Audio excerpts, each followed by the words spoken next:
kill Miracle Rogue and those key turns as well. Absolutely. I think it's going to come down to control, but Rogue does have a window to burst, and it kind of does depend on how the opening hand is for Realz. By the way, we just got word that Forsen's POV, he unfortunately doesn't have it for the first two games. I think I was told that he forgot to record it. He forgot Naxxramas. He forgot to record the first two games, but the good news is we still have Realz POV because he remembered. That's right. We have the Real's hand. So Forsen is kind of going on blind, so we won't be able to see his hand. But basically, we'll be able to feel what cards he has based on his on the cards he plays. At least I believe so. This is interesting because all of a sudden it's like watching a stream and kind of watching how Reels is going to be able to do it, except without his spectacular commentary. We're going to try to analyze and see what he's conferring based off what his opponent's being able to play. Reels does have the coin, which is nice. You take away that extra card and the coin from the Miracle Rogue, so that way they can't get spells and more options to deal with things early on. So a little start here for Reels. Yeah, on the other hand, he doesn't have the minions, so he has double True Silver Champion, which is basically 16 points of damage if you just go for face and attack Miracle Rogue. But he doesn't have the 2-drop, he doesn't have the Haunted Creeper, he will have to hero power.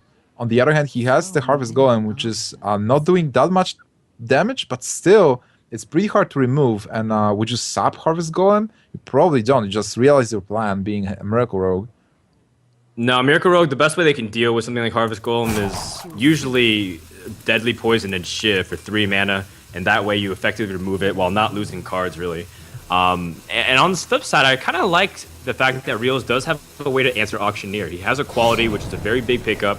It's rare that you have to use a quality before you're able to use Consecration alongside with it on 5 or 6 mana. So Reels does have tools to fight against Forsen early on, and while Pyromancer with a quality is even better, so you can save Consecration if you need it in a better situation. On the other hand, he doesn't have the mid-range minions, so he has the answer to clear the board. He can probably clear the board even twice, but he will need something. He will need to get those cards, mid-range cards like Sludge Belcher, like Lothab, like even Black Knight, cards that he can play and push the board a bit to just deal some damage or defend himself. Yeah, you're definitely right. You know, the tokens, they do annoy, but Rogue can deal with it every turn.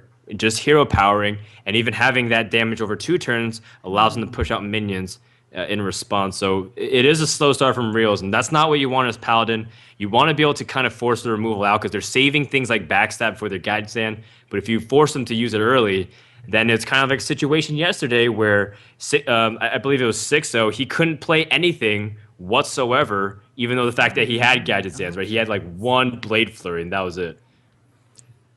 Right now it's Forsen's 3rd turn, and we'll see if he is able to play a free drop, a Farseer, SI7, or something else to be able to stabilize with some kind of board.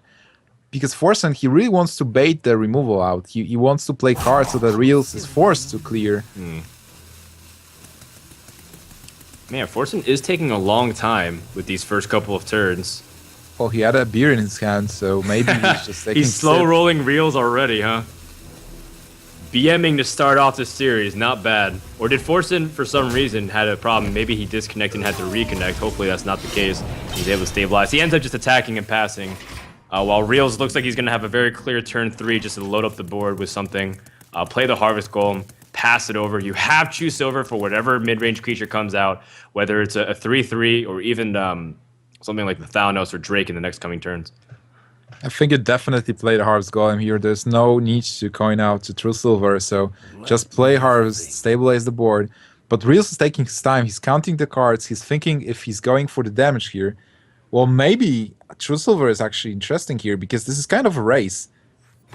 If you play True Silver, how much damage can you deal? So Reels is taking all those options into consideration here, just counting the cards, counting damage. We know that Reels is really getting into the game. He's not just playing card by card. He's mapping out the whole match, getting a couple of turns ahead of himself, and like just seeing what is your opponent going to play and countering this. Now, speaking of countering it, I think Forsen taking a long time You think you're kind of wondering why doesn't he just play, but the Miracle Rogue really ponders about whether or not they can get away with attacking certain things, if they're going to re-dagger or they're going to play something just naked on the board if they feel comfortable with it. It's very clear that Forsen had the opportunity to just attack last turn and play something like SI7 Agent without actually dealing damage, but instead he wants to get value off of his minion. So these kinds of decisions do take a little bit of time, even though it seems like an obvious play. You do want to play out the course of your next few turns, just like you mentioned. Yeah, certainly Miracle Rogue is not an easy deck to play. There's a lot of cards you can play every turn, but depending on what you get, what you draw, you make those decisions. It's either just dealing some damage, getting value out of the cards, or just digging for the answers, digging for the combo. Because the thing about Miracle Rogue is that the cards themselves are really weird. Like you sometimes end up with those preparation cards that just do nothing. You really need Gadgets and Auctioneer to make the deck tick. It's like a lot.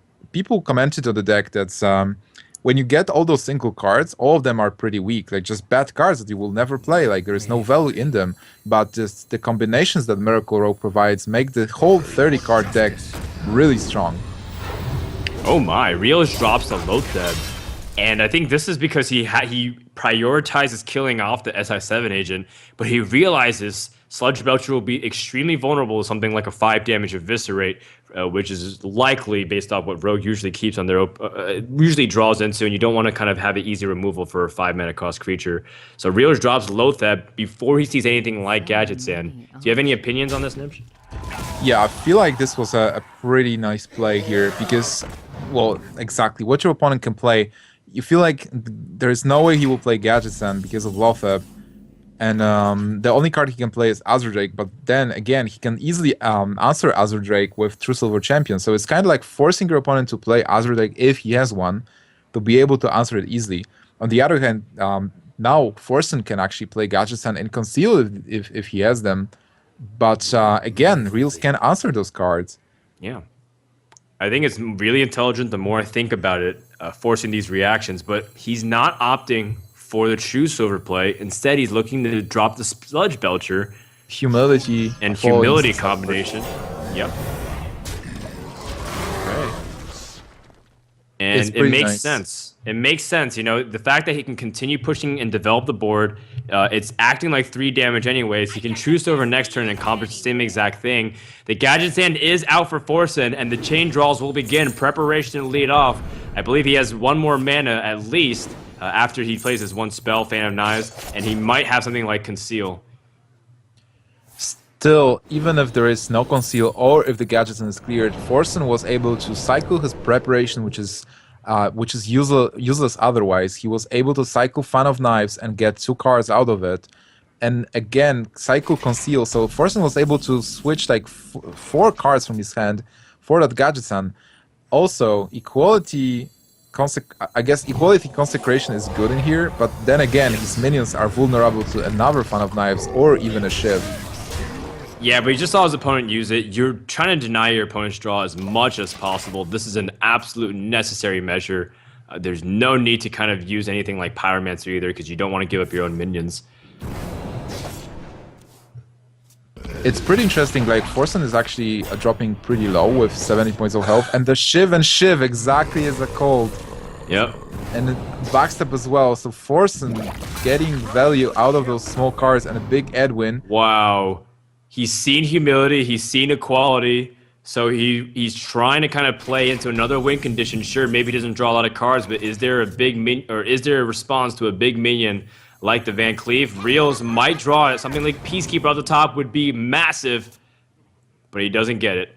This was a pretty sick play by Forsen. He's seen equality, he's seen humility as well. So right now, Realz is forced to actually raise the 8/8 Edwin, a weapon, and almost full hand from Miracle Rogue, who just cycled a lot of those small useless cards into something better. And he might have Leroy combos to finish the game. There's 11 on board, and then there's only 15 left to pair, so just double Shadow Step is enough, and he does have the mana. I believe he's on 9. So he can end the game if he has a combination, but Forsen's hesitation kind of indicates he probably doesn't have it, or that he's probably 1 damage away from it. Forsen is still sitting safely on 2 more turns, because Realz is playing more like a control-ish mid-range deck. He has 6 damage on board, Yeah, but this is not enough to kill Forsen. It's still...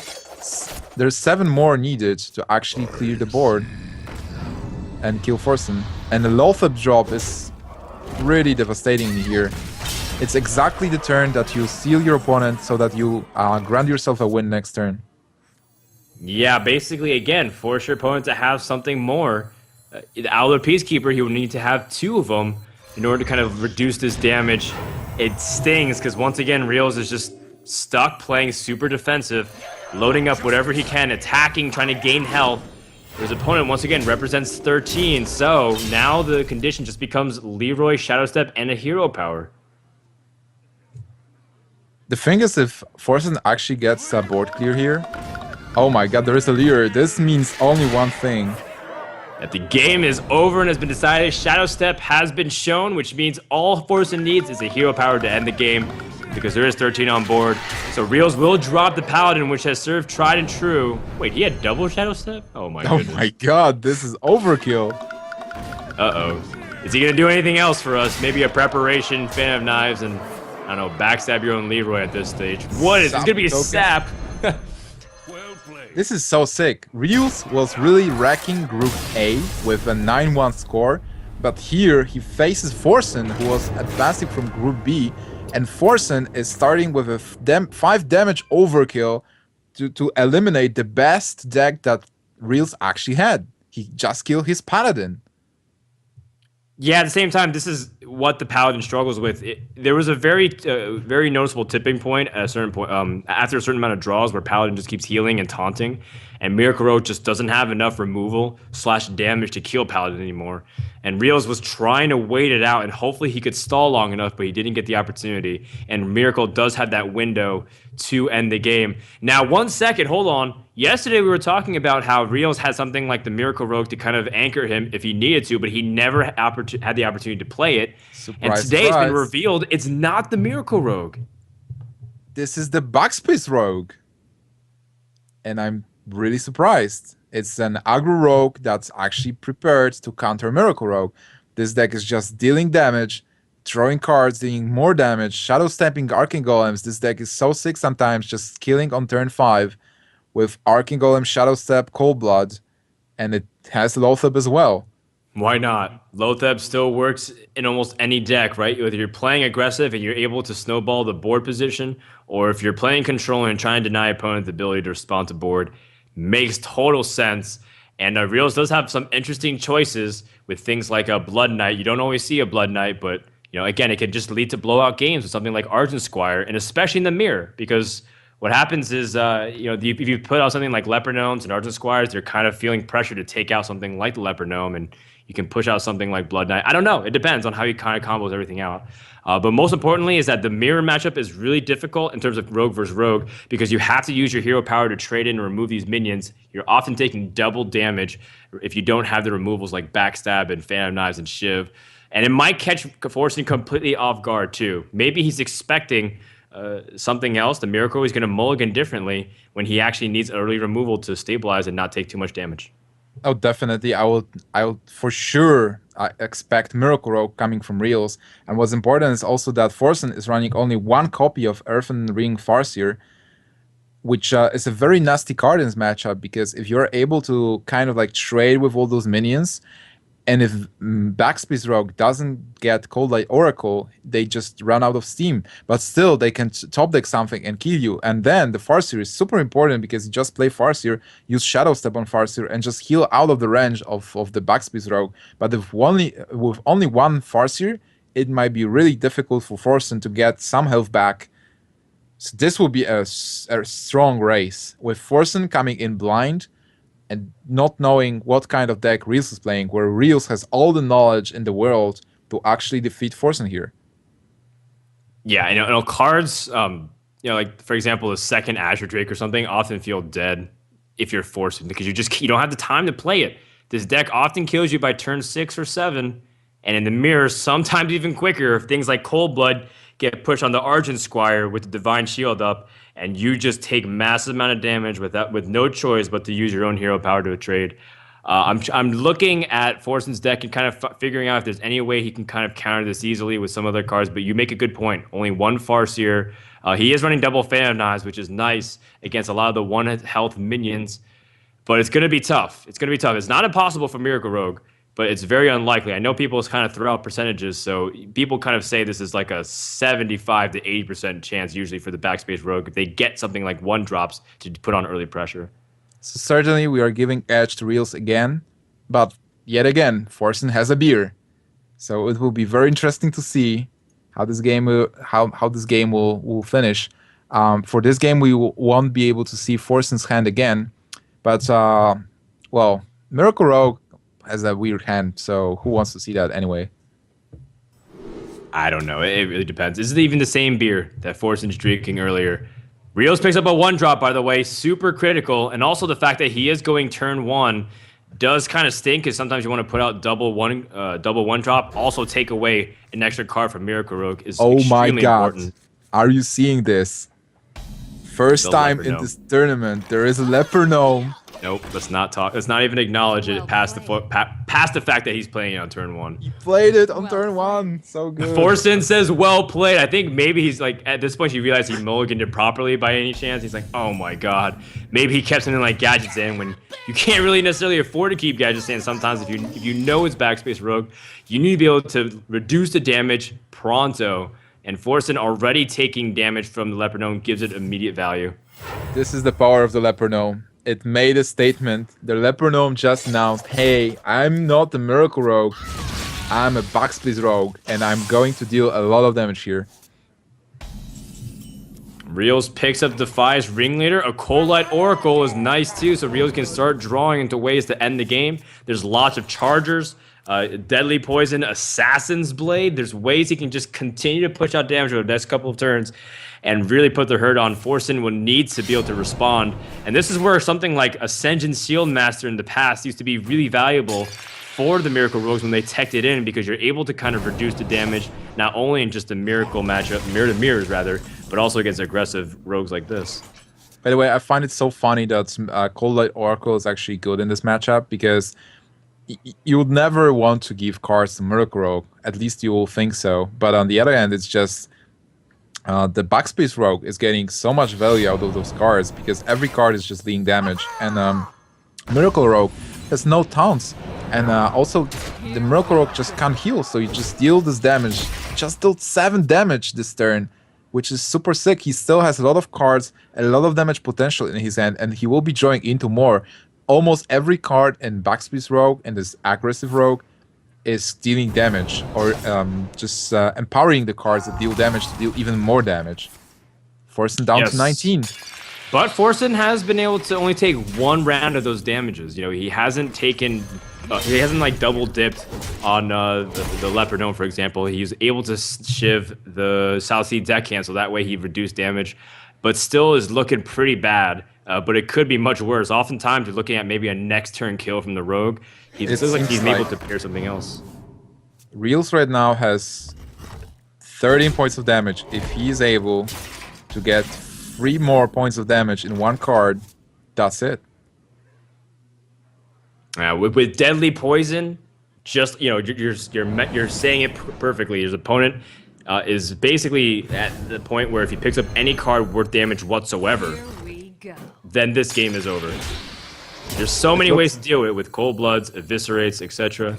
And it looks like turn 7 kill.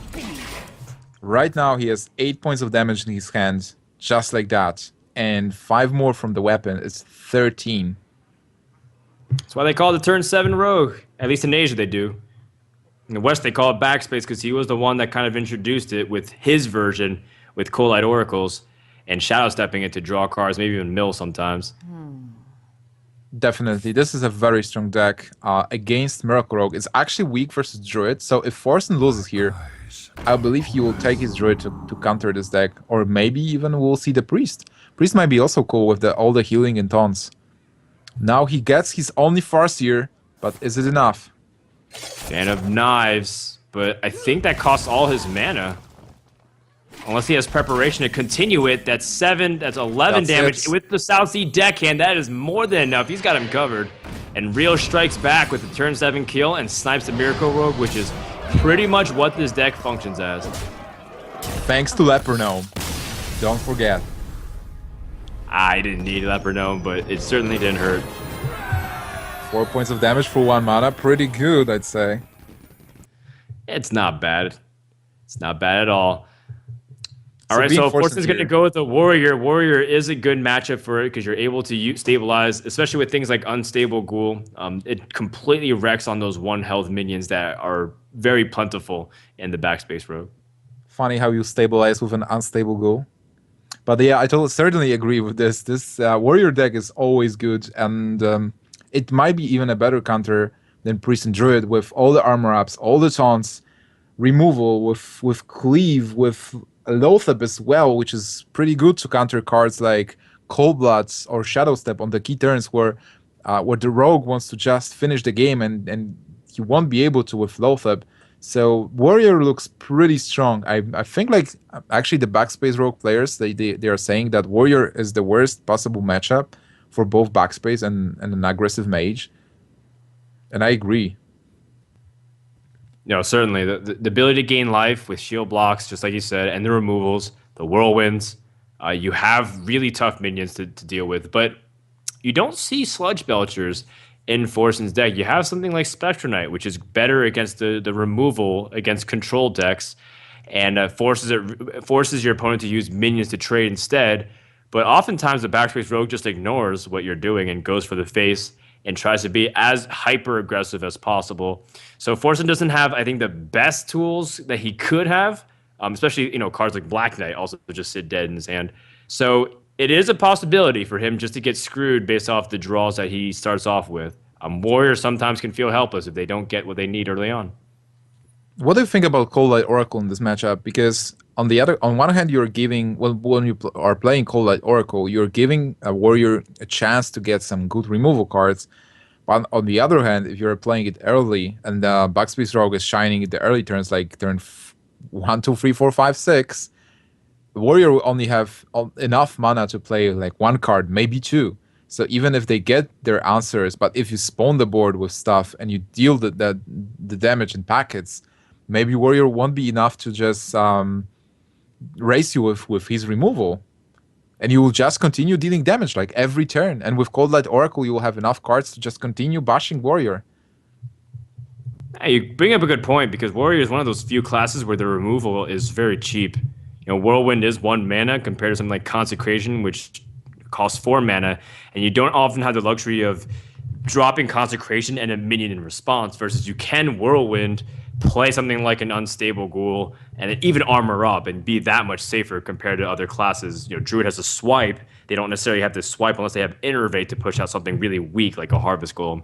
So I think you bring up a good point. Warrior might be one of the best classes suited to defeating the Cold Light Oracle strategy, which might make it more hesitant for Realz unless he's in a situation where he needs to draw for the extra card for damage. Say he needs to Shadow Step it for 1 more, draw something like a Cold Blood to finish the game. Who knows? So this is the first time in this match that we are actually giving edge to Forsen. So he has both edge and a beer. I'm terrified. What will happen? I think Miracle Rogue still overall is favored against Paladin. So I feel like he was favored in the first matchup. I think Realz was really hoping that Forsen would open something like Druid because he's been doing that in the previous series. It kind of makes sense. Rogue does still have tougher matchups. But when you ban something like Warlock, maybe Forsen felt confident in leading with it. So I don't know. I don't really think that Realz planned on having Paladin hit his Miracle Rogue's or his opponent's Miracle Rogue. But now that he's able to kill it anyways, maybe this backspace rogue can carry him. Yeah, this is a pretty interesting matchup. Well, I will definitely think that Forsen will be playing Miracle Rogue, by the way. To lead off?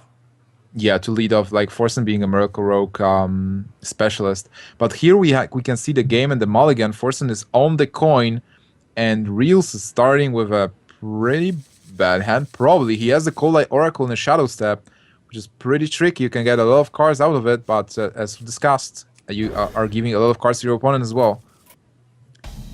I mean, it is a draw engine, right? One of the things about aggressive decks that they struggle with all the time, especially a deck like this one, is you play your 1-drops and then you run out of cards. It's very easy by turn 4 or 5 that you're top decking, and then you have nothing else to do, and your opponent just continues to cycle, and you're just completely getting your board wiped and you lose. So Realz feels like he's gonna value the ability to draw into things that will continue to his pressure. Now, Assassin's Blade is a very important card because it bashes into that warrior armor effectively over the course of a few turns, and able to kind of pull yourself back in. So Realz is going to continue to get cleared. Warrior is already a tough matchup though for the very reason. Effective armor gains with Oh easy my clears god. like full Taskmaster. Double deadly poison on that Assassin's Blade will be so huge, but on the other hand, Forsen has all the low drops in the world that he wanted to draw for this matchup. He has the Armor Smith, he had the Taskmaster to deal with the threat, he also has the Unstable Ghoul. So right now, Forsen is the one stabilizing the board. Israel's going to be able to actually deal with this, because mostly you just want to attack face, like you don't want to trade minions unless you get something like Blade Flurry, but there is no Flurry on his side, so he might not have a choice and play Cold Light Oracle here. Yeah, this stings if you're Realz. Shadow stepping it also might make sense here, just because you need to kind of continue to dig for answers. The problem is the Unstable Ghoul is also not just a taunt, but a life gain because of the way it synergizes with things like Armor Smith. So Realz is in big trouble. Forsen picks up more ways to respond. He even gets something like Shield Block, which is a very important card in this matchup. He has double shield block. Oh my god, this is potentially 10 life increase. So you're fighting against like 40 life hero right now, being Realz. So we have the board. The board is pretty tough. He's like Forsen is gaining life, and also he has those shield blocks for like future turns. This looks really bad for Realz.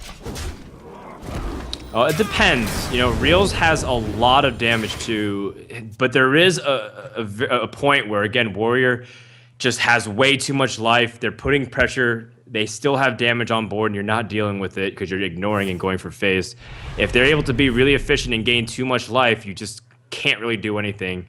And 36 is starting to get to that range where maybe you can't do anything whatsoever, because how are you supposed to pair together that much burst and finish off your opponent? Well, in theory, the Assassin's Blade is doing 21 points of damage total. So that will put Forsen on only 17 more points of health. So if you're able to deal 17 plus with Leroy, Arcane Golem, it would probably look good. This double deadly poison is just so good in here. So many options. Yeah, but it does take a few turns to kind of push it out, which gives opportunities for Forsen to continue armoring up. If he has that's why second shield block, like you mentioned, was so important. How does Realz kind of go about this? Does he give his opponent for ability to continue to gain armor and be able to extend the duration of this game? So potentially being Realz on turn 8, because if you play Deadly Poison now and start attacking, you will have 3 turns of attacks with your weapon.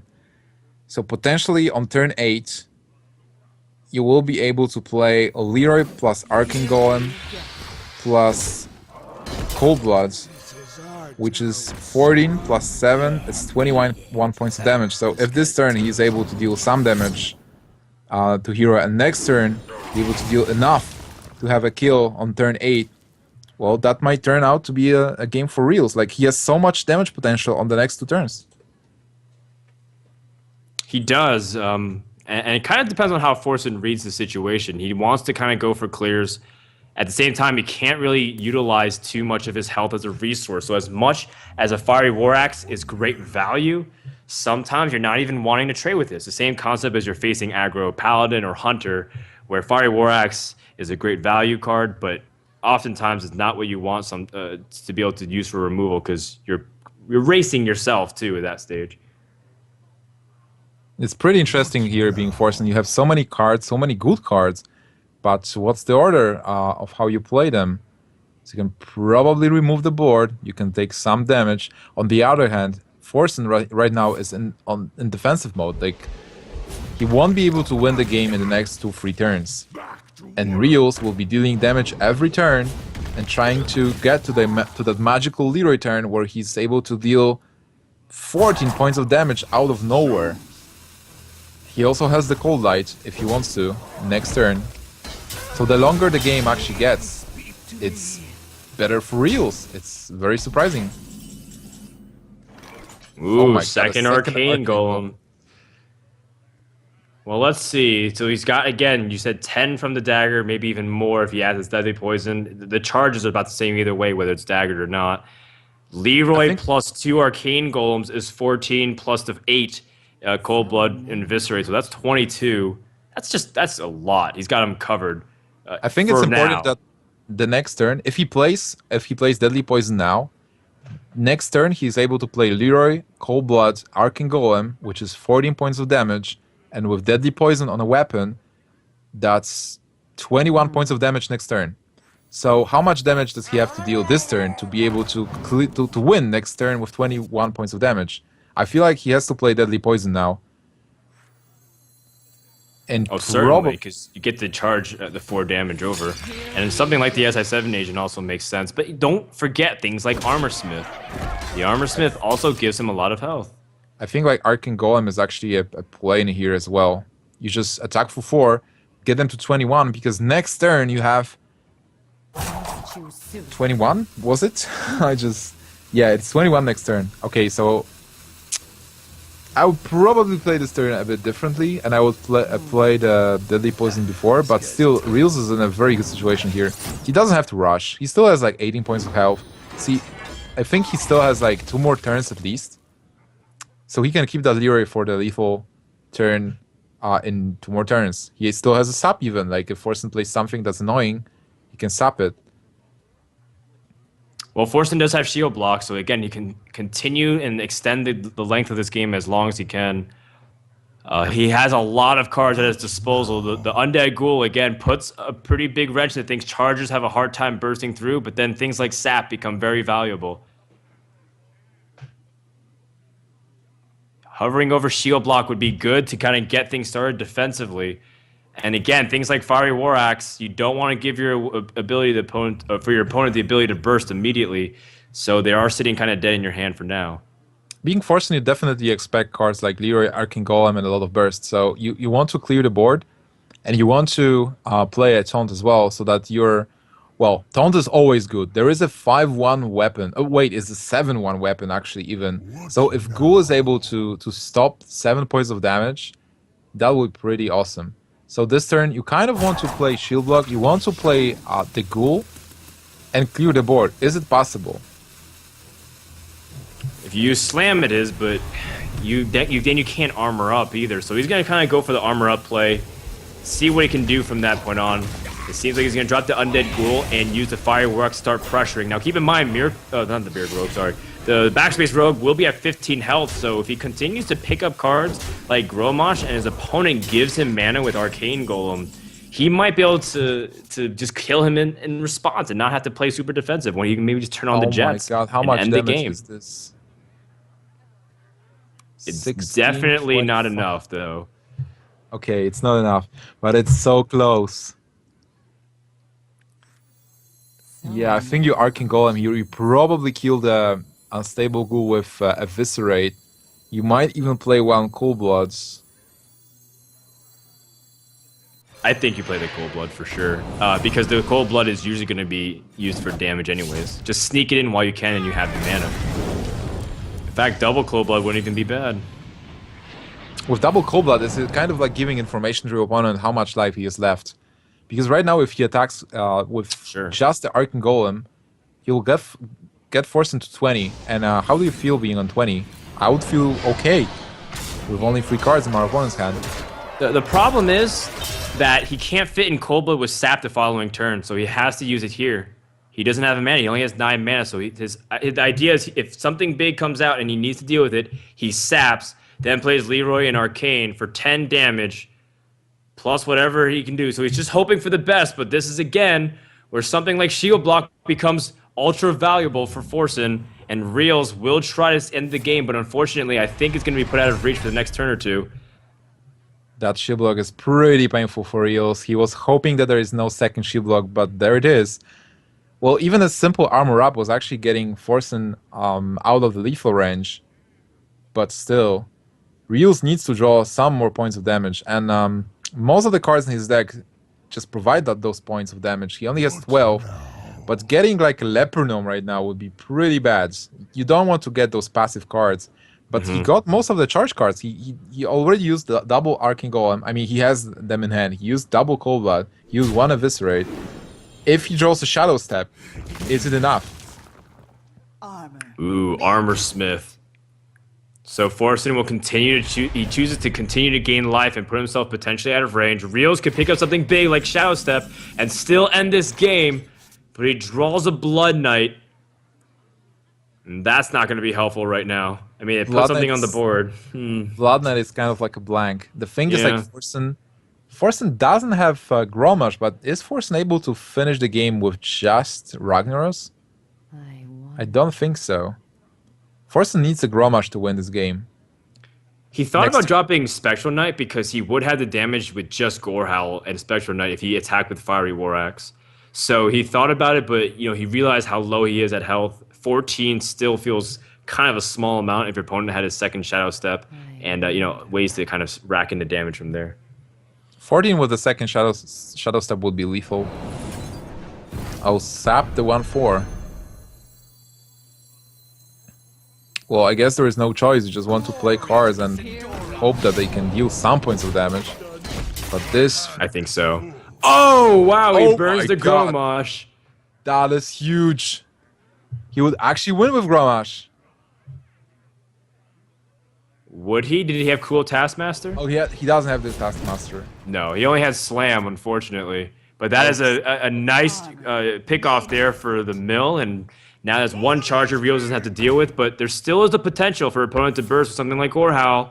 So it's not over yet, and this big Whirlwind to clear the minion also gains more health from Realz. It's starting to become more desperate by the second. Each turn, he's getting higher health. South Sea Deckhand has 2 extra damage. Still not enough. And if you play a minion, it becomes vulnerable for more armor with the Armor Smith. Forsen has lethal next turn with Ragnaros. So, unfortunately for Realz, he didn't get it. He ran out of steam. He was pretty close. He had a lot of burst. How much damage did he even deal this game? I think like Forsen had like 45 health in total, or like 46, with triple or quadruple armor up, double shield block. So to win this game, Realz just had to deal more than 46 points of damage. That's crazy. But again, that's what Warrior does. The double shield block, so critical. The fact that he drew both Armor Smiths as well to continue to gain life was very nice, but look at how much that Forsen's drawn too because of things like the Coalite Oracles. So it's not even like Forsen got quote-unquote lucky. The Coalite Oracle assisted Forsen to drawing these cards. We were saying how it's a tough matchup for the Backspace Rogue in general. I think Realz was kind of prepared this from the start. It seemed like Forsen's about to hit fatigue even faster than his opponent is. That's the nature of this series, and he's going to go for the Ragnaros finish. He was thinking about BMing Realz with executing his own minion, but unfortunately he couldn't. No, it's a lesson we learned months ago from Fight Night. Realz drops game 3, and Forsen takes a lead in the series. This is incredible. But definitely Forsen had an edge, had a beer, so he was prone to win this game. Realz did really well. He did count damage. He had a lot of burst potential, but he wasn't able to actually deliver. Right now, he's taking his Druid deck, which is a token Druid. What do you think about this Druid deck? It seems pretty standard with Spectral Knights. No Wild Growths, surprisingly. And only one Force of Nature. It seems like people are starting to play they're playing 2 pieces of the combo or 3 pieces of the combo, but maybe taking out one. Whether it's 1 Savage Roar and 2 Force of Natures, or the opposite way around. Lucky was the guy I think who had 2 Force of Natures and only 1 Savage Roar. And just it's interesting depending on which pro you're talking to. They feel like one piece of the combo is more useful than the other in situations. In this scenario, Realz feels like Savage Roar is a better finisher tool than maybe using Force of Nature as just removal twice over and scaling back there. It seems to also take a couple of other things that we saw other players adopting. For example, I know Reynan was using Defender of Argus quite often in his Token Druid deck, and it seems like Realz is also another player who follows that philosophy. And Spectre Knights, like you mentioned, is a great sticky card, and when it's buffed up by Power of the Wild and 5/7, then truly like no AoE is able to kill it, and you really need something strong on the board to address it. Unless this is a pacifist Spectral Knight, then you probably have a problem. I certainly agree with Realz here with the double Savage Row, one Force of Nature, because all those minions are so sticky, like Haunted Creeper, Harvest Golem, as you said, Spectral Knight. Those minions just stay on board. They are so hard to remove. That's why using Savage Roar early gives you a possibility to maybe win. Double Savage Roar, out of surprise, deals so much points, so many points of damage. It's like if you have three minions, double Savage Roar is potentially 16 additional points of damage for just six points of mana. So also you can use it earlier as a removal as well. Just if you have a Keeper of the Grove, maybe just use Savage Roar on turn 5, kill something with Keeper, and also use your hero to finish something off. I definitely like this build. I definitely like the Token Druid overall. And in this matchup versus Warrior, it's hard to give an edge to one of those decks. Again, because we have all those new cards. We have the Unstable Ghoul. We have those Spectral Knights. Spectral Knights are so hard to remove. They can't be executed. So one of the best ways to remove a Spectral Knight here will be Gorhal. But it's hard to say which deck has an edge. Definitely, Druid will be just executing his own plan, just playing those minions, buffing them, and trying to sneak in as much damage as possible with the powerful combo Force of Nature plus Savage Roar looming in Real's hand. On the other side, Forsen will be just defending and just building the board as well, with the final push with Grommash being enraged. Who will win this? I'm not sure. I still feel like Druid does have the upper hand with the pressure. Innervate really gives Warrior a hard time. You innervate something like the Druid of Claw or Violet Teacher out, keep their armor low, force them to have either shield block, shield slam, or execute. And things like slam will stall them with Fiery War Axe, but you're also trading your own armor, and then the Savage Roar does finish you. You're never able to get in that comfortable life range, despite the fact that you can keep armoring up. So if Realz gets a lightning fast start, it doesn't matter if he doesn't have Wild Growth. He still has Innervate to kind of gain tempo, and the game just snowballs from there. On the other end, there is a Brawl as well, so it's hard if you have Violet. Sometimes you can have a really good hand with Violet Teacher Innervate into Power of the Wild, and you execute this, and you have like a super board, and then you face a Brawl, and you're out with a 2/2 minion, so it's pretty devastating. On the other hand, Innervate into Spectral Knight might be super good. Realz gets a coin, and he gets an Innervate and Violet Teacher and Argent Squire. Oh my god, this hand is so good for Token Druid.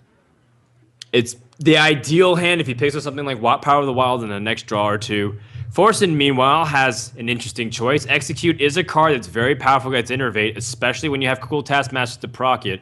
And if you're worried about an early Innervate, that is your ticket to make sure you don't take enough damage. So those two cards I like. Shield Block is a little bit of a, depends who you're asking card. Some players like keeping in their open hands, some players don't. I feel like you have to keep the Cruel Taskmaster execute because you're not sure what kind of Druid are you facing. And one of the most devastating cards and scenarios that the Warrior can face against Druid is a turn 1 Yeti. So you probably want to keep that execute. Forsen actually decides to mulligan them away. Yeah, that's interesting. I wonder what he's trying to dig for. It seems like he's being extremely aggressive to try to draw a specific card. The fact that he's willing to throw away execute that quickly. Oh but my he does God. have Slam and Fiery War Axe, which allows him to deal with any 5 health creature, but with Power of the Wild, it puts Violet Teacher out of range for that. And Look that at might that give hand. Forsen a hard time.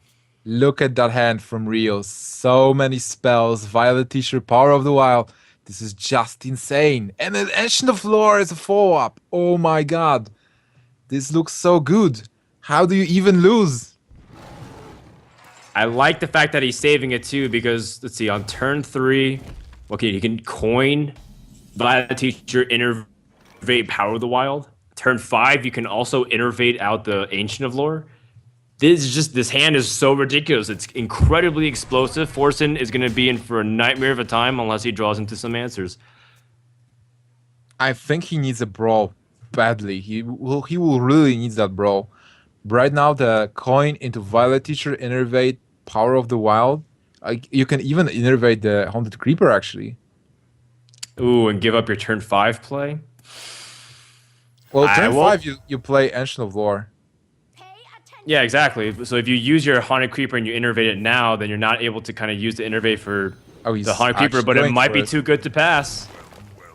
It might be too good to pass up, and I think Forsen realizes the big wombo combo for a full board presence is going to be extremely hard to come back from. As Realz draws also a defender of Vargas, so he does have a turn 4 follow-up. Oh Forsen's finally no. well played. By the way, this is the first game that we can actually see Forsen's hand. Wait, we actually seen it the last game as well. Yeah, Forsen has resumed the recording as of game 3, and we're happy to have him here. Second shield slam, so let's see. How can he pair everything together? He can definitely deal with the Violet Teacher, but it's about pairing things effectively. There's no brawl, so you will have to. Do you slam to increase the chance of getting brawl? Like, how do you even deal with those 2-2s? Here comes a little bit of BM here from Forsen. Well, he has the option to slam and then attack and then shield slam to deal with the Violet Teacher. That is the biggest priority, but then he's still looking at 8 damage. He can use a little bit of his own health as a resource as well with Fiery War Axe, but again, that's not preferable either. He can't even actually shield slam the Violet Teacher here. Yeah. Okay, okay, he actually can. He can also shield slam one of the minions. But do you do it? I guess you can. You're taking too much damage otherwise. They're going to be shredding armor and shield slam becomes useless. Well, Realz has oh my god, there is a Savager even. Yeah, He's with Defender messaging Vargas, this Gara. is going to continue to build the board. Right now, Realz Oh, the burns! Somebody get Gara some water. Because that burns. Oh my god. And it's continuing going on. Well, Forsen is paying attention to at least one thing here, because it looks like he's lost focus a little bit on the game. Or has he? Well, coming back to Realz hand, Realz can play Haunted Creeper and finish the Armor Smith with Shapeshift. He might also play Defender Vargas if he wants to. I wonder if he's actually thinking about using Savager in here. Savager into 12 points of damage and killing the 1-1. I guess you probably just use play the Haunted Creeper in case there is a brawl. You want to have at least some value from those minions. Oh man, Forsen's such a good entertainer. Man, it's hilarious. I completely agree. I think saving Defender Vargas makes sense. Putting out Haunted Creeper just continues to build the board. Wait to see what your opponent does too. If he draws like Brawl, you don't want to overextend. And this actually makes it more brawl proof. Pretty nice. Yeah, that's an important top deck for sure. And he's killing the spider. But Realz has Defender Vargas, so he will be able to actually save the spiders and deal even more damage. Argent Squire pickup is still good if you're playing not afraid of the brawl and just forcing your way through. It's interesting that if he plays to buff the Argent Squire, then Black Knight all of a sudden picks up value. You don't really get Black Knight value because Druid of the Claws are often in cap mode and charge you for 4 damage. So I think in an interesting way, it might pick up value from Black Knight in a nice way. I think what he does is he buffs the 1-1 tokens with Defender Vargas and then kills the Unstable Ghoul with 2 of his 2-2s, plays the Urgent Squire, and attacks for 6 total. So he ends up with the board of 4 minions, even 5 minions actually, that are pretty formidable. And with Forsen not being able to deal with them, the Savage Roar next turn might actually be lethal. Or close to lethal. He's actually deciding not to play Defender Vargas. Oh wait, okay. He is playing Defender. He is. He's just trying to see what he can do. You can't really play around things like Whirlwind too much. You just have to kind of absorb the damage, play the Argent Squire last, completely agree with the play. Not to mention that it makes things like Black Knight much weaker, which is almost certain to come out from Forsen. This is definitely better than what I suggested because he was able to save a 2-2 minion instead of a 1-1 minion.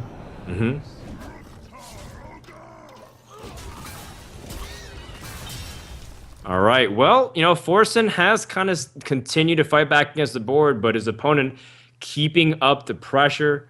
Realz picks up Power of the Wild. Wow. Continuing to build up the presence of the board presence, and next turn he does have Ancient of Lore.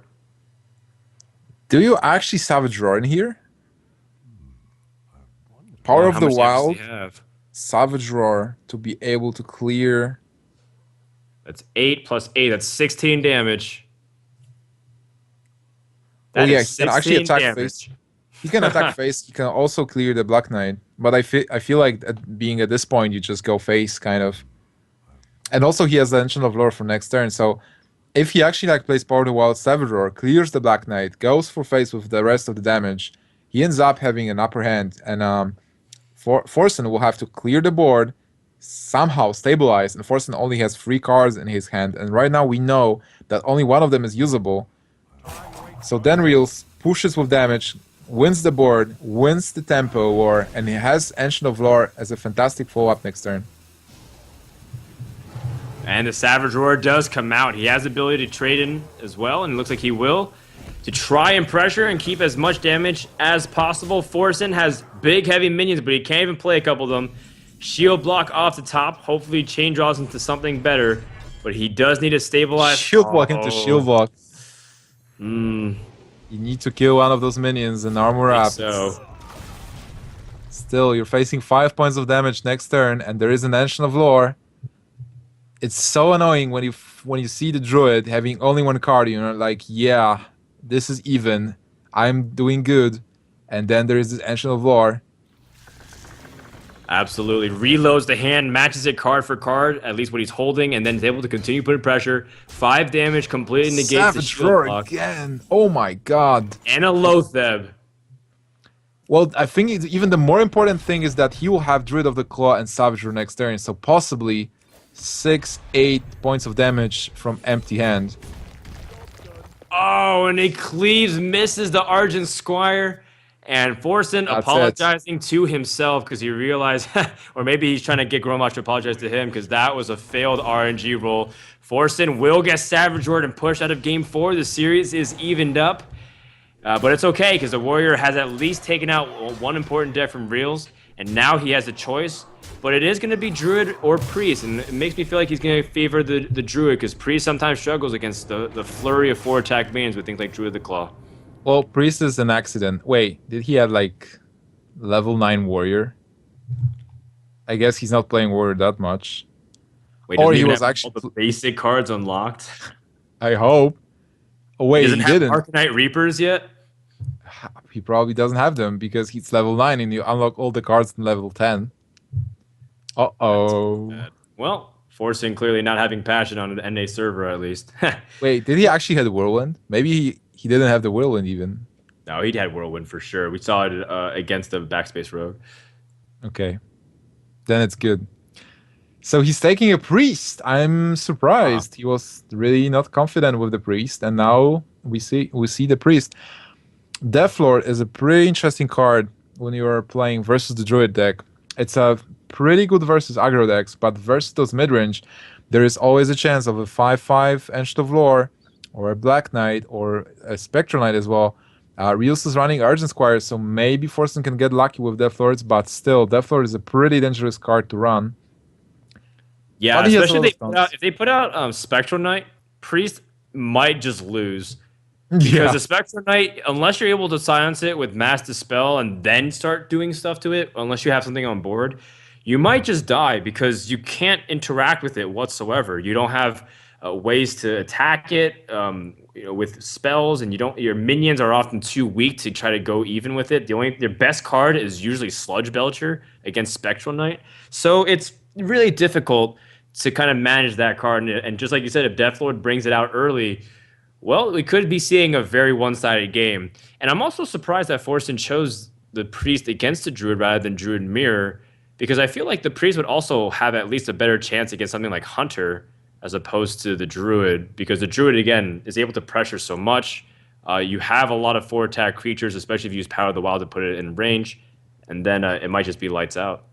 Yeah, it will be a pretty interesting match because in the beginning, if Reels is overextending and he puts too many minions that are small, and he has a lot of those small minions with haunted creepers, argent squires, harvest golems, and if Forsen is able to get the wild power monster value, he will get an edge. But then mid game, as you said, the 4 attack creatures come into play, which are super hard to deal with if you're a priest, like Druid of the Claw, the Spectral Knight, even a Violet Teacher being buffed by Power of the Wild still has 4 points of attack, so it's really hard to deal with. Lotha being a card that's also pretty tricky here, that can just shut down Priest. Forsen is running double Cabal Shadow Priest, which are personally I really like it with all those small creatures that you can actually steal. You can steal Keeper of the Grove, you can steal the Haunted Creeper as well. But yeah, I would definitely give edge to Reels. And again, Forsen has a deer.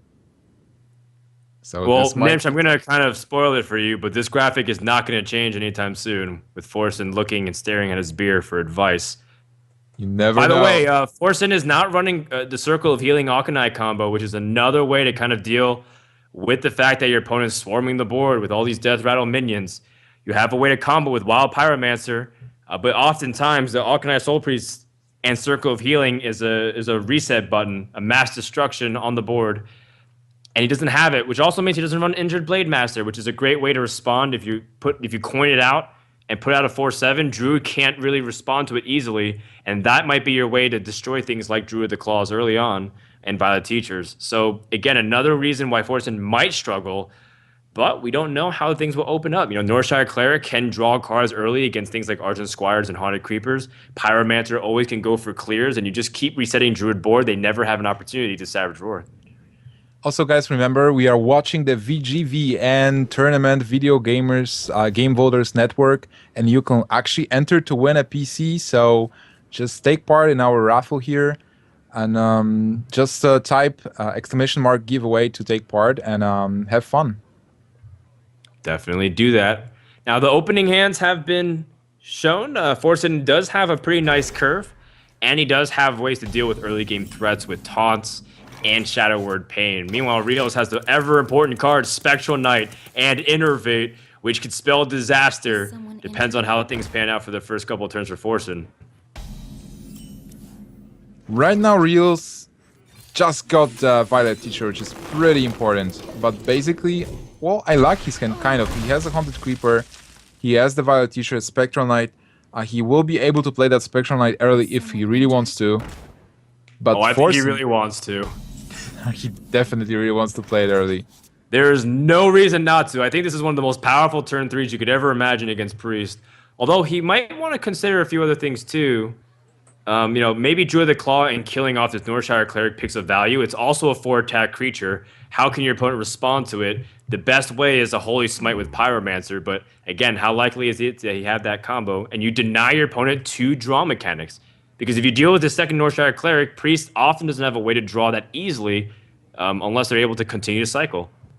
Well, the thing is also, if he uses Innervate in here, basically if you're using Innervate, you want to have a follow-up, so you're either using it as a combo or you're keeping it to have a good curve. And here, he will use Innervate. He is just thinking which card to actually put into the game.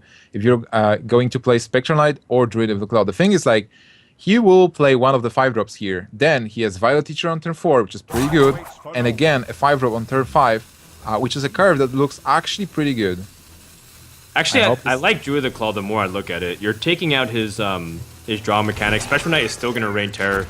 The only thing that I think Realz also has to be hesitant about is if a Power Word Shield comes out, and then he's like drawing a lot of cards with Pyromancer and Circle of Healing, and then all of a sudden he gets a huge card advantage. And then he's dropping these minions, which Priest can continue to answer every single time. And this is also another thing where he's a little bit, unfortunately, cock-blocked by this Deathlord, and he's not able to push through, which means that this Deathlord, once again, is going to be playing a pacifist game. On the other hand, the Deathlord, at some point, Deathlord will die. But I definitely like Deathlord and Priest, because you can just heal it up. It's really not easy to kill the Deathlord. And he will still... It seems like the Druid of the Claw was actually a better play. Because the Northside Cleric would be just dead, and he wouldn't like Forsen wouldn't be able to get the value of the draw here. But right now, it looks weird for Realz. That's quite unfortunate, as Realz hasn't had an explosive start, and Deathlord has put a halt.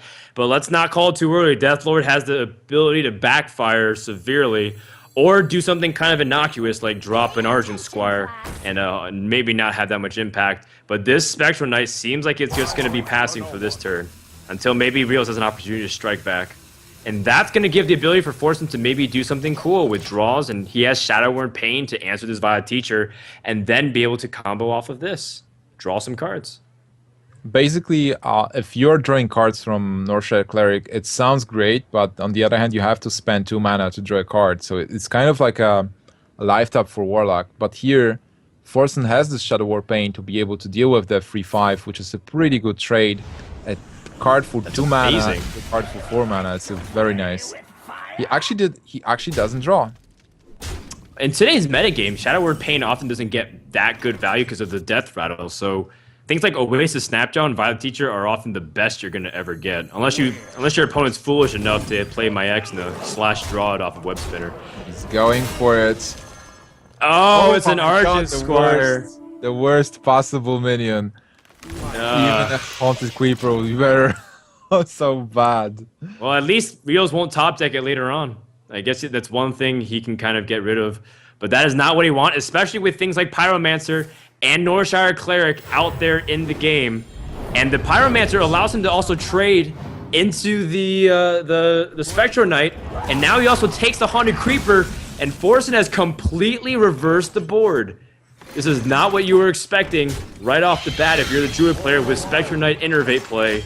And again, look at what Realz has been able, or what Forsen's been able to do, despite having a very unusual priest deck. And he still has a Shadow Word Death for that Ancient of Lore. Oh my god. And then doubles Engine. This priest deck definitely doesn't look like an accident to me. Well, at least it's working out perfectly. Maybe Forsen was just trying to hype it up for us because he sets our expectations lower, but he performs brilliantly with the double Ancient of Lore is good, though. Ancient of Lore. Oh my god, this is good for Realz because even with Shadow Word Death, he's still on 26 points of health, so he's still looking good, and he will be able to replenish the whole hand. And on the other hand, Forsen doesn't have any more cards. He has a strong board, but only 2 cards in hand. Well, he can't be taking damage forever. So he's going to play the second Ancient Lore, but if the opponent responds once more, then he's going to be taking lots of damage, but he does have quality cards in hand. You know, the Spectral Knight, again, giving Priest a Nightmare. You're usually worried about buffing your 4 attack creatures into the range of Shadow Word Death, but Spectral Knight is immune to that.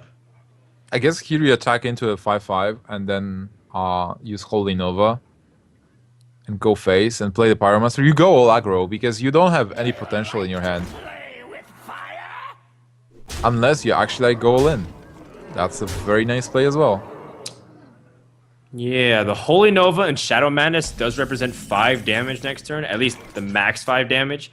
So if your opponent doesn't armor up, say he uses like full combo here to clear, then you have a way to kind of kill if your opponent has any kind of small minion remaining. So he's keeping his options flexible in case he needs to lethal with the cards in hand. Well, here Realz can actually use the combo if he wants to, but do you want to use it? You can attack into a 3/5. You can also just build the board with something like a Defender of Argus play. But then, if your opponent has something like Black Knight in his priest deck, then you just set up Spectral Knight to die right there. And Spectral Knight usually is one of the hardest cards to remove in the mid game, especially for priest. So he doesn't feel that great using it. I guess he's going for Defender of Argus play. Okay. This is also okay. Even if because you might be afraid of clearing the board. He wouldn't be able to clear the board anyway. But if he would try to clear the board, he will have to leave the 4/5, and leaving a 4/5 and no tone on your side would just open you to Holy Fire, just finishing the game. So that's why he went for the Tons play in here. You realize Shadow that if that Madness. Pyromancer wasn't Wrath, that was actually lethal because of the Holy Nova able to push through. As a result, Forsen is a little bit short right now, but he's still going to put his opponent under pressure, and if he draws into something like Holy Fire, this game is still over. Realz does have ways to clear, but once again, it's starting to get, the situation's starting to get a little dire. You don't often see Druid the Claw be played in top mode with a token Druid, especially at this stage of the game. I guess he has to use the combo to clear. And he can do it. You just clear with the combo and hope for the best. Next turn you will be able to play a Sound and a 4-5, 4-6. You will be at the mercy of any damage, like Holy Fire basically. But your opponent has only one card. What do you expect your opponent has? I mean, he could have something like Power Word Shield, and he simply ran out of mana. You can also play kind of like Flighted Songs and a Spectral Knight and hope that your opponent won't be able to clear it, but it's so risky. Like there's even a holy, how do you call this? The small spell for 1 deal to damage. Holy Smite. Holy Smite, yeah, that Holy Smite would even kill you. So it was mostly about reducing the number of outs that your opponent can get to kill you. Sure. It makes sense too. If your opponent has something like Silence or Mass Dispel, which is in Forsen's deck, that would be the end of the game. Realz forced to use the combo and feeling like he has to set up a wall of defense. Maybe he can pull back, but it depends on what Forsen's top decking. Mass Dispel would end the game. That's a phrase I didn't expect to be saying a month ago. That would be so sick if Mass Dispel actually comes in here. Oh, it's my a God, Holy the Fire. That's it. But of course, Forsen is not going to reveal it immediately. He's going to heal his opponent, pretend like that wasn't according to game plan, and then end the game anyways. Realz knows the game's over. Realz knows Forsen. They are friends, and knows that Forsen is BMing in the end. It's all in good fun. Even if Realz can be a bit salty, he's still Forsen's teammate. And this series is not ended yet. We are playing a best of 7. So you need to win 4 games to actually win the series. Well, Forsen's Troll Priest ends up winning a game, another valuable game to take out a stable class like the Druid. But it still might struggle against the Hunter. You know, the Hunter has easy ways to deal with Deathlord. Yeah, Hunter's Mark maybe puts out something like the High Mane. We always kind of use this example as the worst case scenario. But even then, we've seen it pull out cards like Starving Buzzard and then continue the chain draws immediately. So the Priest can backfire heavily in this matchup specifically. But who knows? Forsen has able to win games with this deck, despite the fact that on paper, it doesn't even look that good. Yeah, definitely. Also, I'd like to have a look at the Realz Hunter, because all the hunters we've seen in this tournament are a bit different. I like the fact how every player actually adds a small personal twist to those decks. Amas is playing explosive traps. Realz is not playing flare. So this hunter is aiming not at hunter mirror match. It's aiming at some control decks, I guess, with 1 freezing trap, 1 iron big O, 1 deadly shot, which is actually a staple. But the rest of the cards are pretty standard. I'm sure you're happy because he's running double web spinner. I feel like most pros have accepted a double whip spinner is the way to go. It's your ideal turn 1, unless you're really hoping for something like Unleash the Hounds. If you know you're playing against Zoo or something like that. I think web spinner is the best way for Hunters to start off. Web spinner is so tricky. It's like I've seen shamans actually are shocking the web spinner instead of the haunted creeper. I've seen so many Dragon Hawks being called by web spinners. Web spinner is spinning this game to some crazy levels. Yeah, I mean, it can completely be useless, and the opponent might never know because there's that one wild card of what could they possibly have. It's never useless. You always get a card, and it's a beast, so it works with Buzzard and Hyena as well. By the way, an interesting thing. True.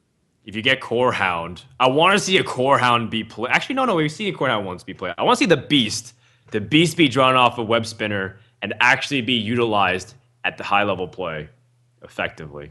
By the way, there is a very interesting mechanic. If Deathlord is being killed by a beast, and Deathlord summons a Scavenging Hyena, Hyena will be buffed because the beast just died.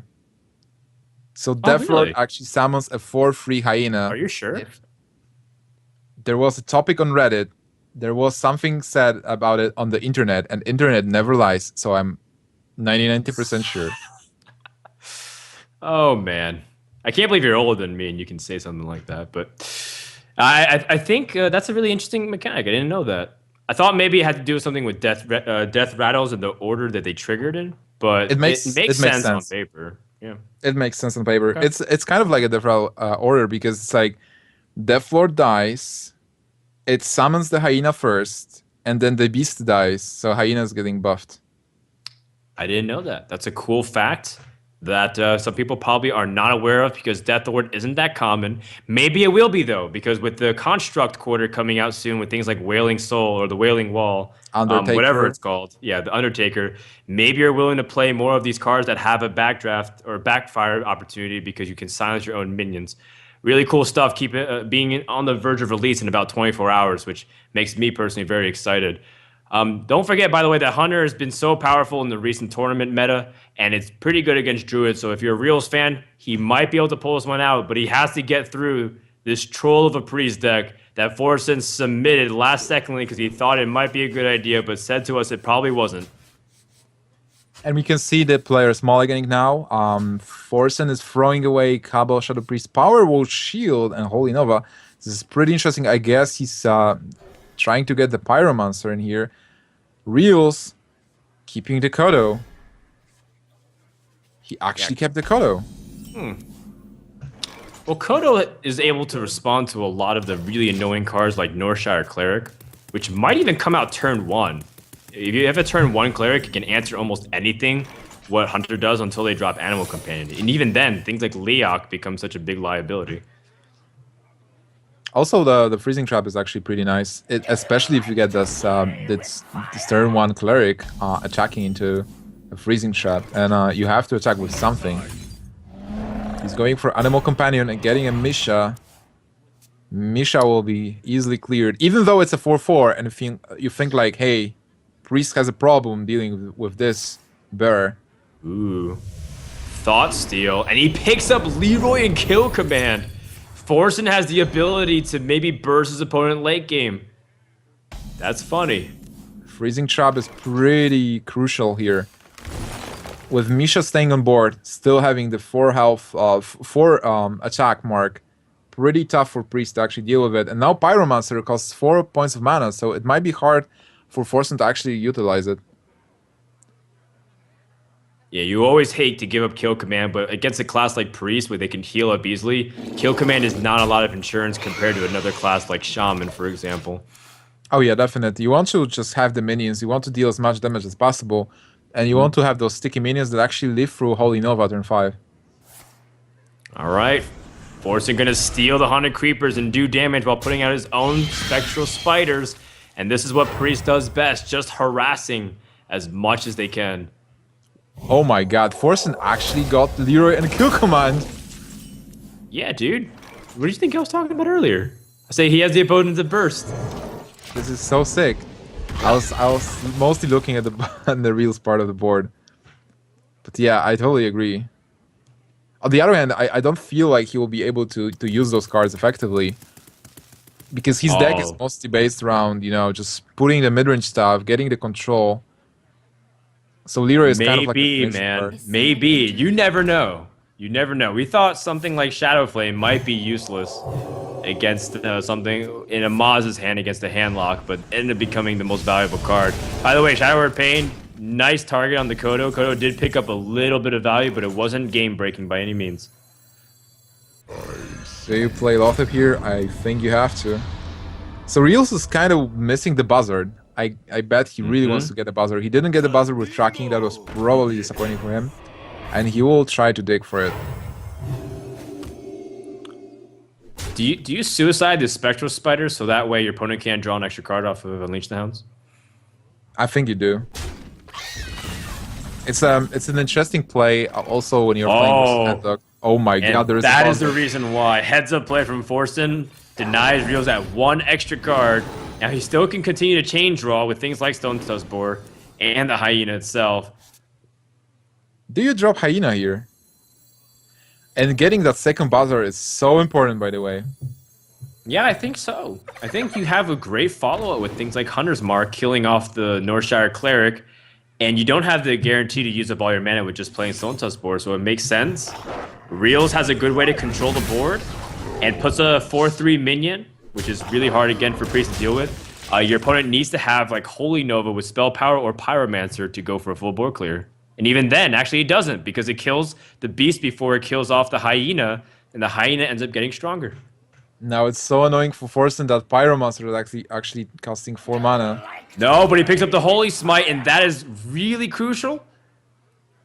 I think, wait, the order of this might be really important. I think he should go for the board clear, though, because he gives a 1 AoE clear. All right. Yeah, he's clearing the board. I mean, he's leaving the Lofa, but it doesn't matter. He was able to clear all those important cards. And the funny thing is that if Realz would actually attack with the Hound, it would be better for him. Realz draws the Haunted Creeper versus Houndmaster. You kind of want to play the Haunted Creeper to draw a card, but on the other hand, you know you have to deal with the 3/2. Like, you have to deal with the 3/2, especially because your opponent just played Pyromancer for 4 and a Holy Smite, so Kill Command is a pretty nice pick here. You're still vulnerable to something like Holy Nova, so you're not necessarily that excited to play Kill Command here. Will you just attack the 3/2 with a 5/2? It's just a waste. I feel like you have to decide Deadly Shot or Kill Command. And I will probably opt for Kill Command, because with nothing on board, it will be so much easier to kill whatever Forsen plays. On the other hand, it's like most of the Priest minions, they have 5 health, so they shouldn't be that hard to remove, unless you actually face Spectral Knight. So that's why I will just use Kill Command and go for face. What about Deadly Shot? Oh, he is going to go for it. Okay, Deadly Shot accomplishes the same thing. And like you mentioned, Kill Command is more flexible. You can use it on the 5 health minions, which are very common, or go to the face. I think it was mostly a choice if you're afraid of Spectral Knight. But if you're not, all the Priest minions, they have like 5 points of health.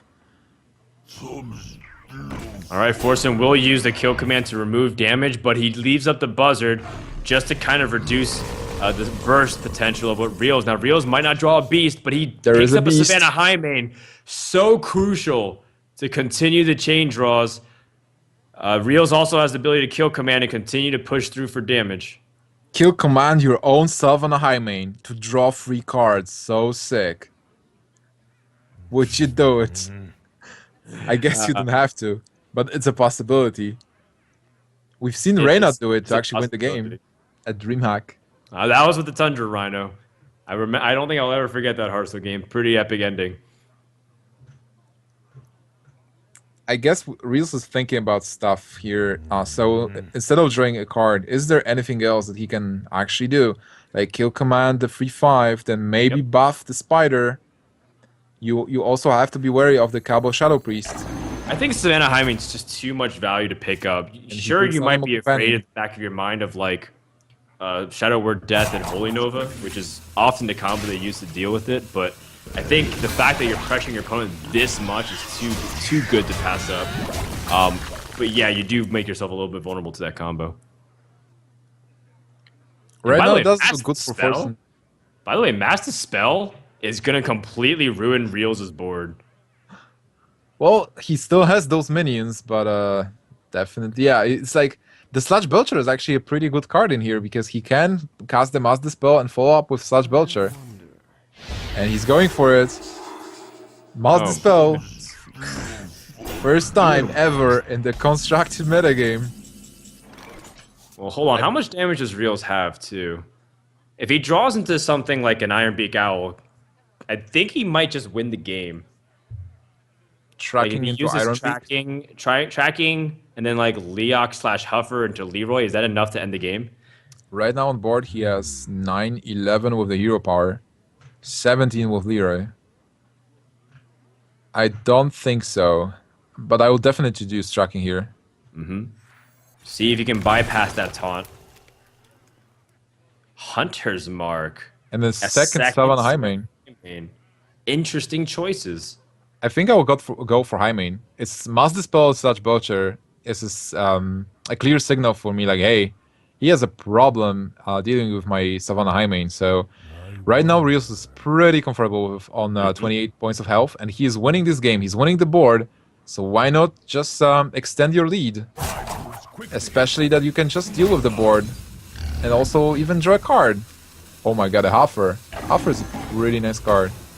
Yeah, he can reduce no damage taken on his high main, double high main, attacking to the face, put Priest on a clock to deal with this or die next turn. And how does Forsen deal with it? He has things like Holy Fire to stall, but you can't really follow it up. You might have to use Leroy's removal as well. To use a Roman proverb, he is literally throwing Forsen to the lions.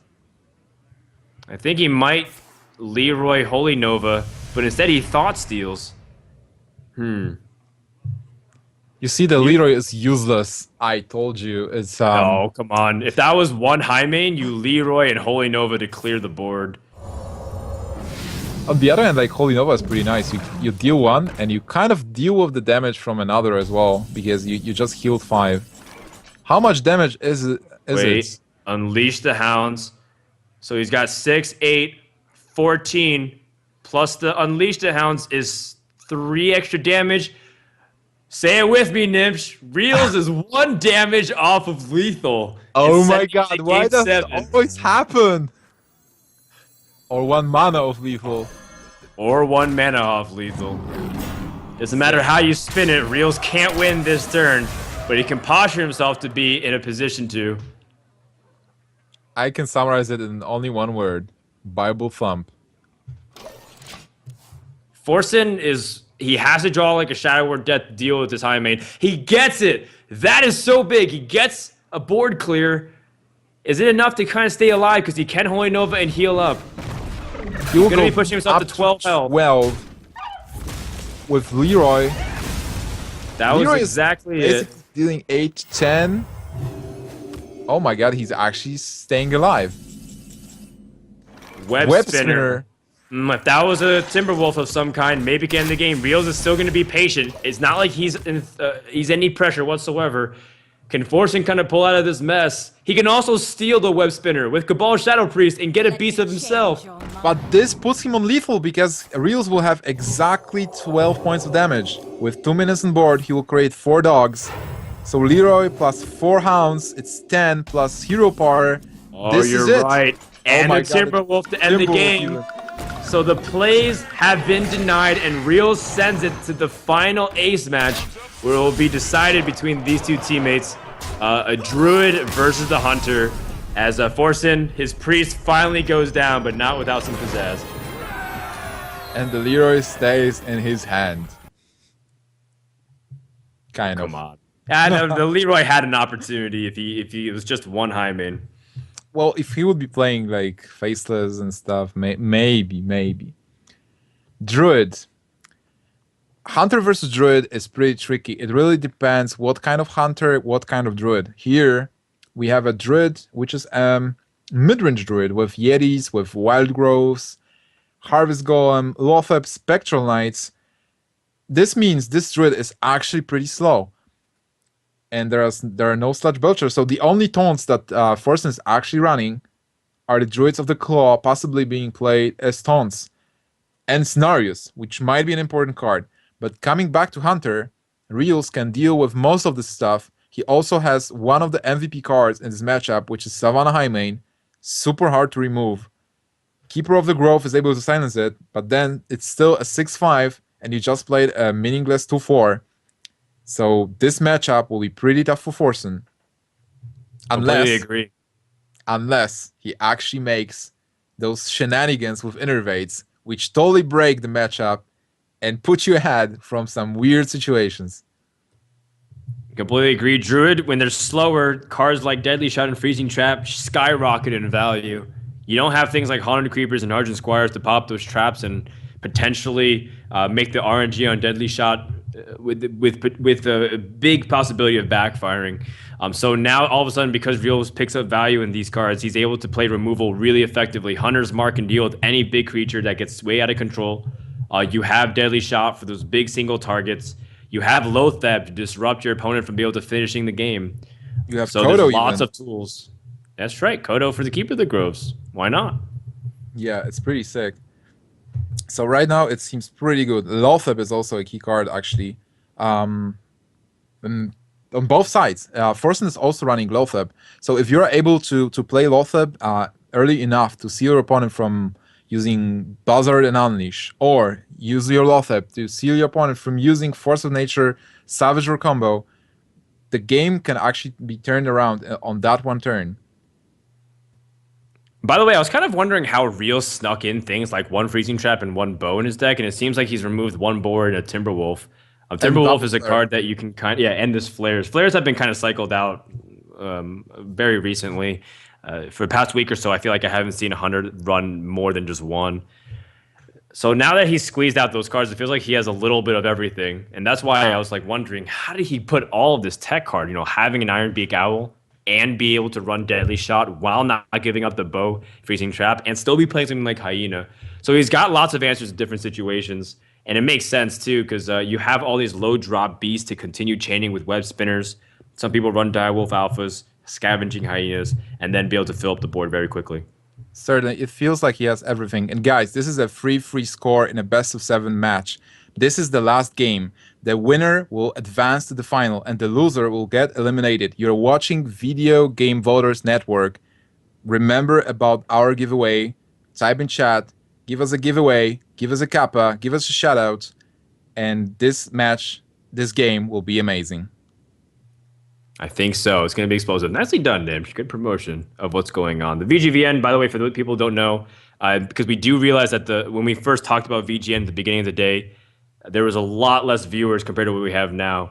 So a little quick background. These guys, they fight for their First Amendment rights. Oftentimes, the media kind of pegs unfairly that video games maybe lead to violence because of this. That's we all know that's not true, and it's a little bit of a scapegoat to try to unfairly peg it on these guys. VGVN tries to pass the awareness so that way they're voting on the right things. So go and show your support. Jumping into the board, Realz picks up Unleashed Hounds and Starving Buzzard. He doesn't know if this is a token druid, but if so, they're often filling the board with lots of small creatures. So Starving Buzzard Unleashed is paramount for your success if that is the case. And a web spinner, and also a bow, so it looks pretty good for Realz already. On the other hand, Yikes. Forsen's hand is so bad. Oh my god. Yikes. This game could be ugly. Depends on if he picks up something like Innervate. It might turn out to be okay, but for now, seems like the first 3 turns are just going to be watching what Realz does.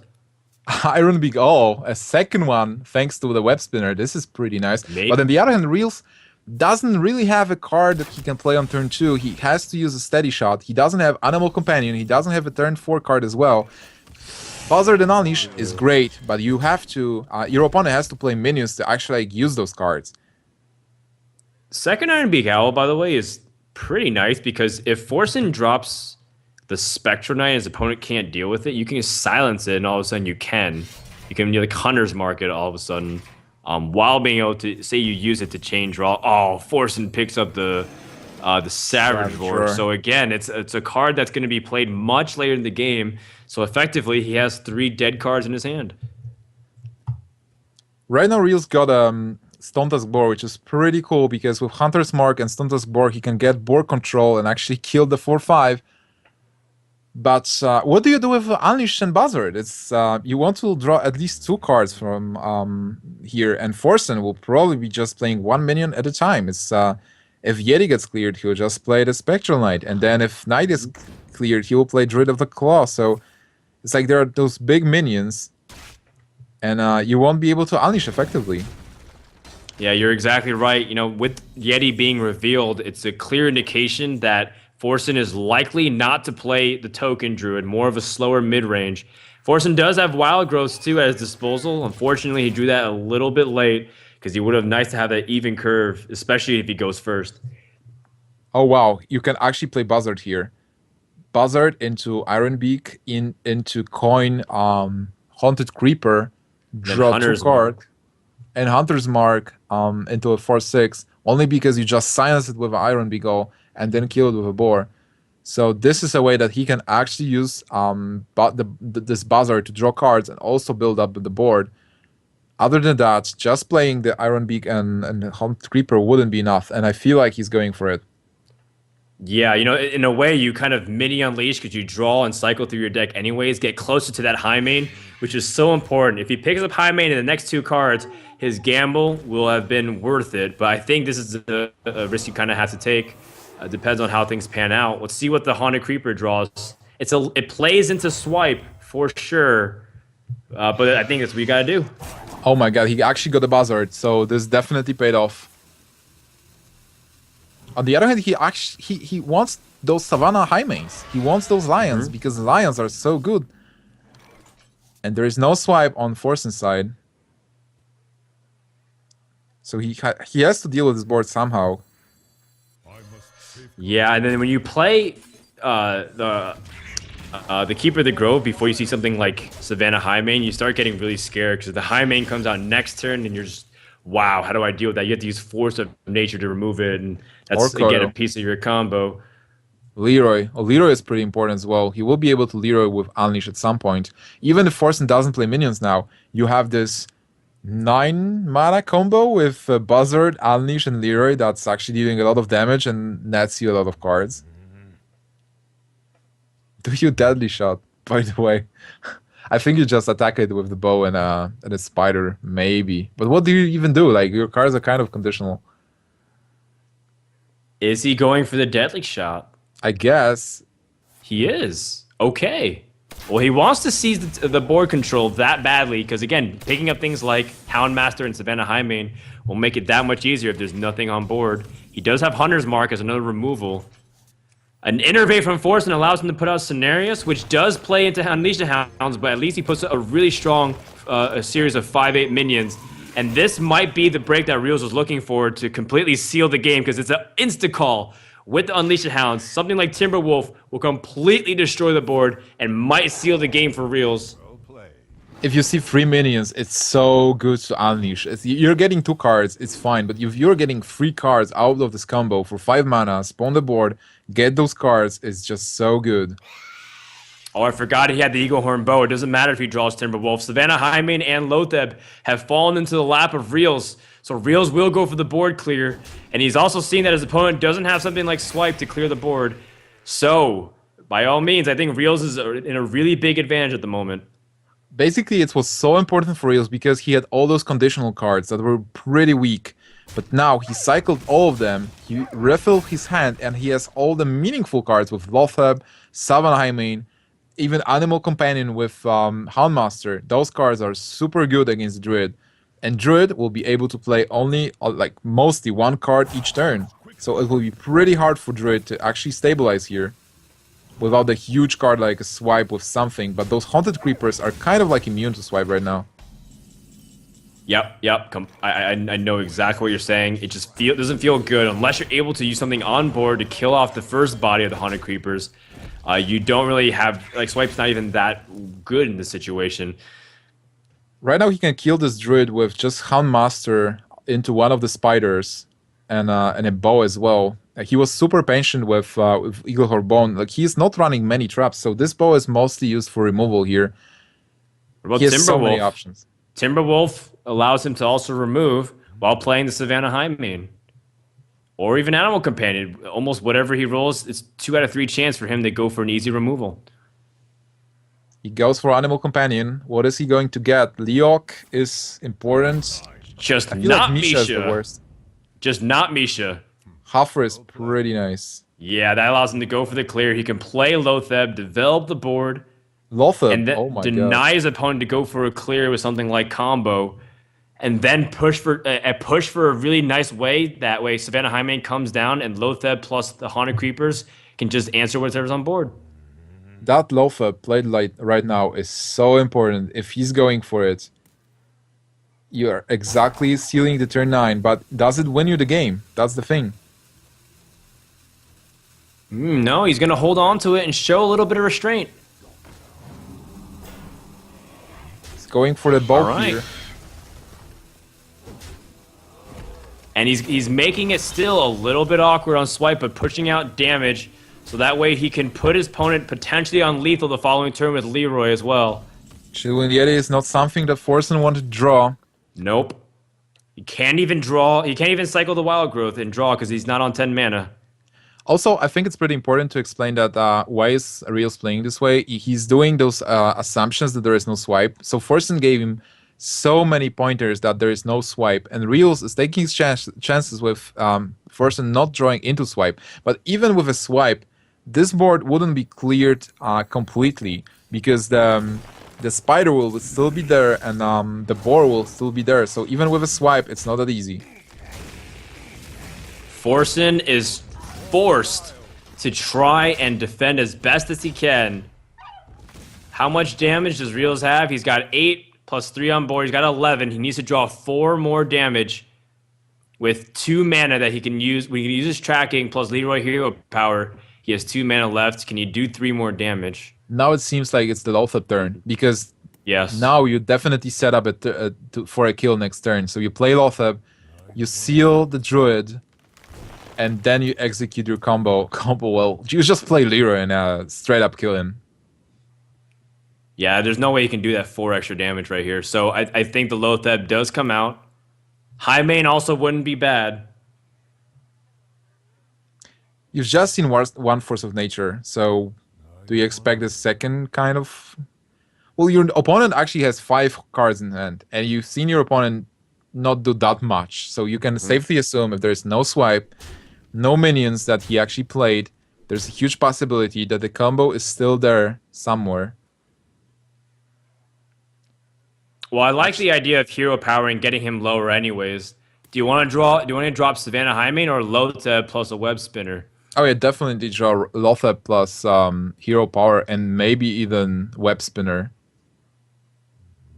Oh, of course web spinner.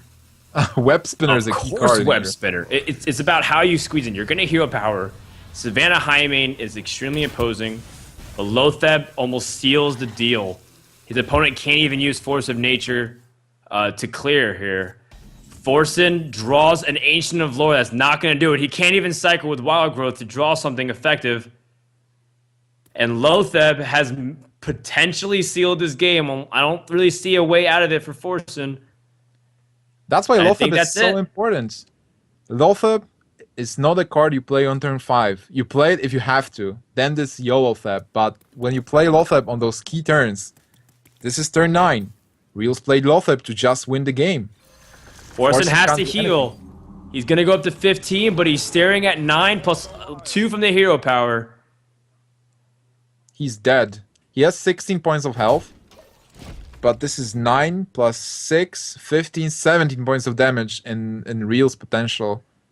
Realz has Leroy, and that is one of the worst battle cries you'll ever hear in Hearthstone. Forsen goes for the concede, but I think he's just going to let... Oh, never mind. I thought he didn't get enough time. I thought he was going to let Realz be able to finish it off, but Forsen has been defeated. Realz takes the series 4-3 and advances to the grand finals where he awaits Amaz and Savitz. What a slug of a... what a battle here between two teammates. I was just thinking, like, this is a slugfest because Realz and Forsen kept trading games. It was 1-1 and then 2-1 and then back to 3-2, and it was just so close throughout the entire series. And Realz ends up pushing through with the final win off of the Hunter deck as Forsen was up 3-2, but Realz was able to strike back. I definitely agree. It kind of looked like a slugfest, but Realz definitely showing the skills with other decks as well. He lost his Paladin. That was his best deck in the day one, and now he is showing the skills of other decks as well on the back of his Hunter, winning 2 games. I love the series. We've seen so many different games, so many different matchups. We've seen a lot of new cards. We've seen new cards actually having an impact. We've seen Deathlord, we've seen Lothar, we've seen those Haunted Creepers, Spectral Knight as well, who wasn't a pacifist. So many good cards, so many new cards, and those players really put it up on a very high level. I really enjoyed those series. Completely agree. I can't believe the first series took 2 hours rather. But at the same time, it's kind of indicative of how closely matched these guys are to skill. Forsen played excellently, but he is going to be stopped here in the semifinals by his teammate. Amaz versus Savitz will be coming up after the break. It's going to be best of 7, just like we witnessed, and it's a new day. So as much as Amaz had a rough day number 2 to the tournament in his group stages, It could be a brand new opportunity. And I know Savitz is anxious to get back on top of the constructed scene. He had kind of a hiatus where he was on Curse. He was kind of getting ushered out of tournaments very quickly, whether it was DreamHack Summer or even WEC. And I think Savitz is itching for a victory. I'm really looking forward to the next series as well. Amaz versus Savitz, the team kill. Who will actually face Realz in the final? Also, guys, if you're enjoying this series and if you have any questions to me and Froden, you can hit us up at Froden on Twitter, at NimshTV on Twitter as well. Also, this tournament, VGVN, Naxxramas release tournament, we have a giveaway. Don't forget about it. Yep, it's at the bottom of the Twitch page where it says enter to win. You can be eligible to win a Siren Powered PC. Just fill out your information and get more info on what VGVN, what they stand for. You can read their newsletter and find out more information. We're going to take a couple of minutes to reset and get ready for our second semifinals. So enjoy yourselves. Walk away, get a drink, and as we get ready to reset for our next series between Amaz versus Savitz and the VGVN Naxxramas Release Tournament, we'll be right back.